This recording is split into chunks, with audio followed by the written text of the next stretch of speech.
¿Sabías que el verdadero poder no está en no caer, sino en levantarte cada vez con más fuerza? Ser emocionalmente fuerte no significa ignorar el dolor, sino aprender a transformarlo en sabiduría, calma y acción consciente.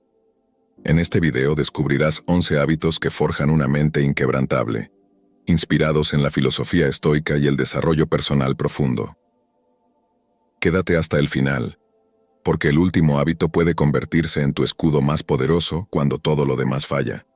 Si valoras este tipo de contenido, déjame tu like, suscríbete y cuéntanos en los comentarios cuál de estos hábitos ya forma parte de tu vida y cuál estás listo para adoptar hoy. Cuando hablamos de fuerza emocional, solemos imaginar a alguien que jamás se quiebra, que siempre tiene el control, que enfrenta la vida como una muralla sin grietas. Pero esa imagen es un espejismo.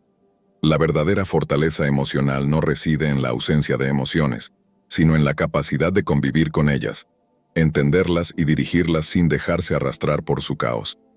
Pedro, aquel joven cuya vida colapsó tras perder su empleo, es un claro ejemplo de esto. No era más fuerte que tú, ni tenía un superpoder secreto. Lo que sí tenía era el valor de comenzar desde cero, aferrado a pequeños hábitos que poco a poco lo sacaron de la tormenta.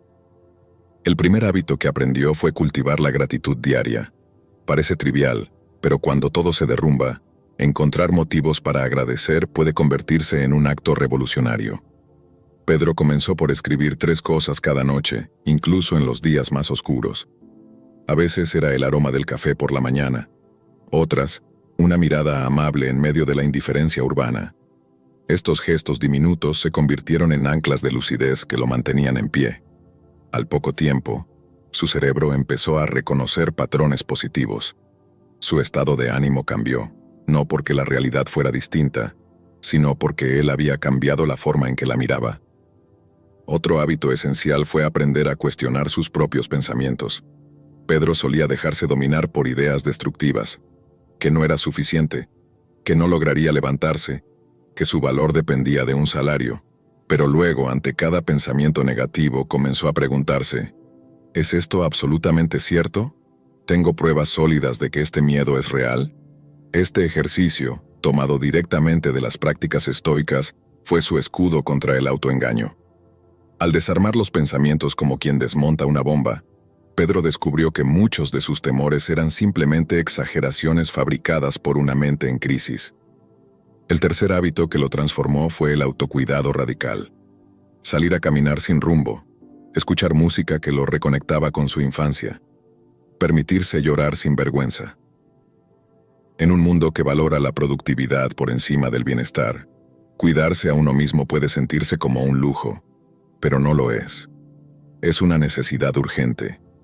Pedro entendió que si no se trataba con compasión, nadie más lo haría. Comenzó a actuar como su mejor amigo, no como su juez más cruel. Y eso abrió un camino hacia la sanación emocional que no dependía de nadie más. La resiliencia, ese concepto tan repetido y a veces malentendido, fue el siguiente pilar que Pedro integró. No significa no caer, sino volver a levantarse una y otra vez, hasta que hacerlo se convierta en parte de tu naturaleza. La clave está en la flexibilidad, no en la rigidez. Como una pelota de baloncesto, si te haces demasiado duro por dentro, te rompes. Pero si aprendes a absorber los golpes, puedes rebotar más alto. Pedro no aprendió esto leyendo un libro. Lo aprendió viviendo una crisis en carne propia y decidiendo usarla como trampolín en lugar de como tumba. También entendió la importancia de aprender a decir no. Antes, aceptaba todo lo que los demás le pedían, incluso cuando sabía que eso lo dañaba. Pero cuando empezó a poner límites, su energía regresó. Comprendió que decir no no es egoísmo, es protección. Es cerrar la puerta a lo que drena tu paz mental y dejarla abierta para lo que realmente importa. Esta habilidad lo salvó de compromisos innecesarios, de relaciones tóxicas, de expectativas que no eran suyas. Aprendió que proteger su bienestar era su responsabilidad, no un favor que debía pedir. Otro hábito vital fue aceptar lo que no podía cambiar. Este le costó más que ninguno. Al principio, se resistía, luchaba contra las circunstancias como un nadador que va contra la corriente. Hasta que entendió que soltar no es rendirse, es avanzar sin cargar lo que no puedes controlar. Pedro empezó a listar lo que estaba en sus manos y lo que no. Se enfocó en lo que sí podía transformar y dejó de gastar energía en batallas perdidas. Esa aceptación radical, como la llamaban los antiguos estoicos, le dio una libertad que jamás había sentido. La reflexión diaria fue otra herramienta poderosa.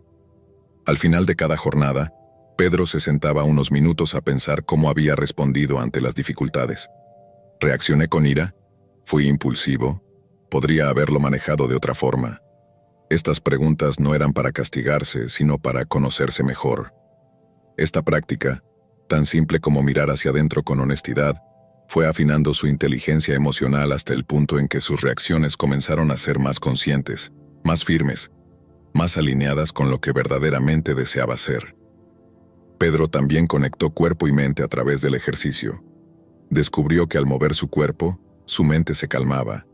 Caminatas al amanecer, respiración profunda antes de enfrentar un reto, estiramientos al finalizar el día. Nada sofisticado, nada costoso. Pero cada movimiento era una declaración de que estaba presente, de que no se rendía.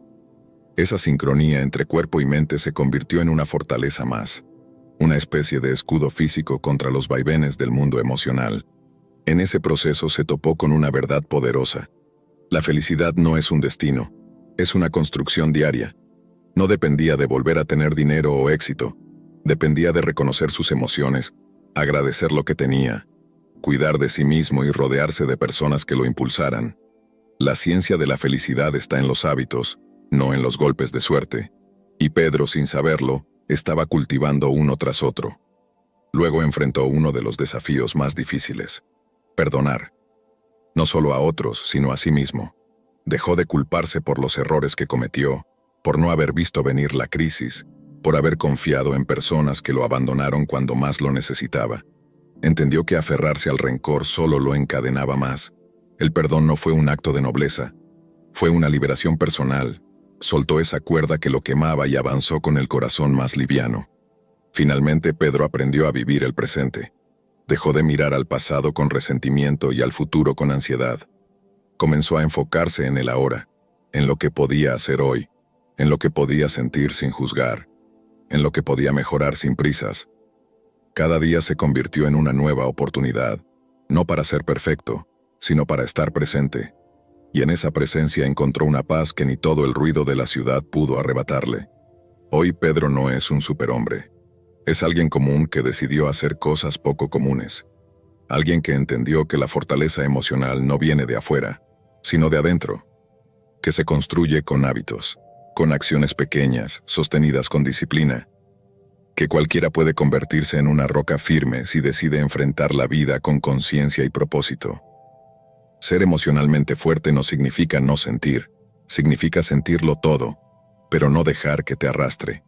Significa tener herramientas, hábitos, refugios internos a los que volver cuando el mundo tiembla. Significa ser como Pedro, alguien que cae pero siempre se levanta. Y tú puedes serlo también. Si llegaste hasta aquí, no olvides dejar tu like, suscribirte al canal y compartir este video con alguien que necesite una dosis de fortaleza. Cuéntanos en los comentarios cuál de estos hábitos ya practicas y cuál vas a empezar hoy mismo. Porque si algo hemos aprendido es que la fuerza emocional no es un don, es una decisión diaria. Y hoy puede ser tu primer paso.